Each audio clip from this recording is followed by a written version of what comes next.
Hello，大家好，欢迎来到幸福美食频道，我是幸福的眼泪。你们能看出来不？我搬家了，这个厨房够大，所以我把烤箱摆出来了，跟大家分享一下关于烤箱预热这方面我的心得体会。经常看我视频的朋友应该会了解，我经常会说烤箱预热至少要15分钟，然后就有小伙伴问我为什么，今天我就给你们揭秘啊。现在我们买的家用烤箱基本都是这种电子的，它们有一个共同点，都会有一个预热提示音，对吧？你们看这台烤箱，开启5分钟以后，它提示音响了。我设定的温度是180度，但它里边的实际温度才140度，并没有达到我设定的温度。再继续多加热一会儿，烤箱里边才达到了我设定的温度。没有针对烤箱品牌的意思啊，其他品牌的烤箱也是这样的。换一台卡式的，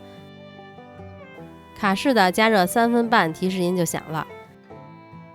烤箱实际温度才120度，也是要再多加热个10分钟左右，它才能达到设定的温度。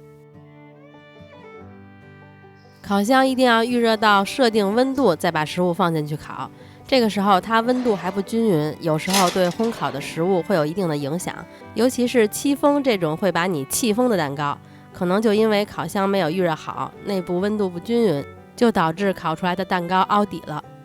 这个烤箱提示音刚响，我就把蛋糕面糊放进去了，里边的温度才100度，因为还没预热好，它还会一直继续加热。像这台烤箱其实还好，它加热的速度不是很快，所以对戚风的影响不是很大，但是蛋糕烘烤的时间就得延长了，因为刚开始温度太低，设定的温度不够，所以它在设定的时间里熟不了。尤其是作为新手的你，不会判断戚风出炉的状态，有的教程只是告诉你烤1小时左右，或者烤50分钟左右，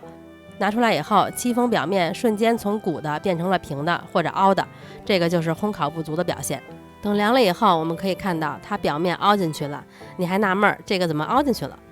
？N 年前，作为新手的我，有很长一段时间，我烤出来的戚风都是这样的，然后我就很纳闷为什么会这样子。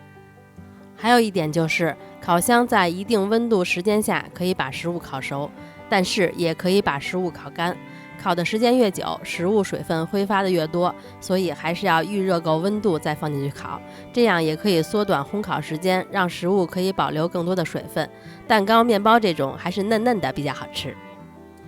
另外还有一个情况想提醒新手小伙伴们，比如我烤箱设定150度烤蛋糕，预热的时候里边温度也达到150度了，然后你把蛋糕面糊放进去了，这个时候你会发现，哎呀，烤箱里边怎么降温了？怎么办？是不是烤箱有问题啊？温度太低了吧？我得调高点。好多人在刚开始看到这个情况，肯定会去把温度调高。我的建议是不要去调它，因为你的面糊和模具都是凉的，然后你又开门把面糊放进去，这一系列动作下来，肯定会有冷空气进去，它里边的炉温下降一点是正常的。这个时候你调的是烘烤温度，而不是炉内温度。烘烤温度调高了，你又不缩短时间，那烤出来的结果肯定是上色深或者烤糊了。只要空烤时候温度是准确的就没问题，就不需要去把它调高。烤箱测温度要以空烤为准。如果你的烤箱密封性不太好，放进食物以后温度会下降很多，也可以预热的时候把温度提高点，比如我想150度烤这个蛋糕，我可以160或者170预热，然后等食物放进去以后，千万别忘了把烘烤温度调下来。如果你忘了，时间又没有缩短的话，那有可能就会烤出来一个黑色的蛋糕。这就是我今天给大家分享的烤箱预热这方面的一些心得体会，希望会对大家有帮助。今天就到这里啦，如果大家喜欢我的视频就关注我吧，我们下个视频再见啦，拜拜。